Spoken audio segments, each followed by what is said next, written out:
So today I'm going to show you guys how to do MLA formatting. So you'll see that I'm in my English 3 folder. I'm going to come over here and start a new Google Doc.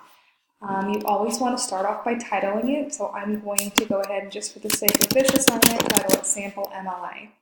You will then start by typing in your name. You're going to type in your teacher's name, and we can do English, depends on which English you're in, and the period number, and then whatever date the assignment is due.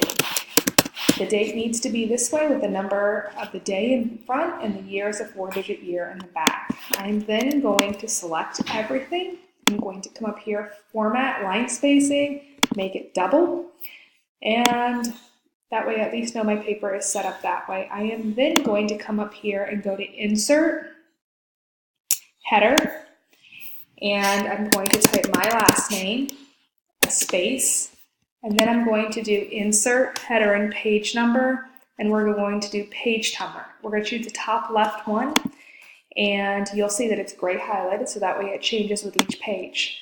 Now I want it to be on the right-hand side, so I'm going to click over here on the right justification or right line. In Google Docs, for some reason, it's so close to the top, it will not print. So you have to hit Enter right beforehand to get it up and going for yourself. Then after the date, I'm going to hit Enter, and I'm going to center it because I'm going to put my title here. And then I'm going to hit Enter again, and I'm going to left align so I can start typing my paper. Make sure that you always indent the papers that you have for that. Last thing I'm going to show you guys is how to do a proper outline.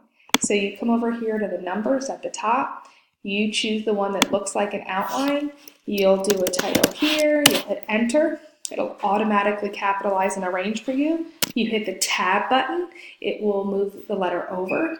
If you hold down the Shift and the Tab button, it will go backwards. The Tab goes over, or you can even go over 2 if you want to. Oh no, I went too far. You hold down the Shift and hit the Tab to move yourself back. If for some reason you hit Enter again and the Roman numeral disappears, that's fine. Just come back up to the title and hit Enter again, so that way it's there. If you get to typing and you realize that when you hit Enter nothing's there, just go back to your last place, hit Enter, Tab, Shift Tab, wherever you need to go from there. If you have any other questions, there is an MLA reference sheet in Schoology under Resources. Have a great day.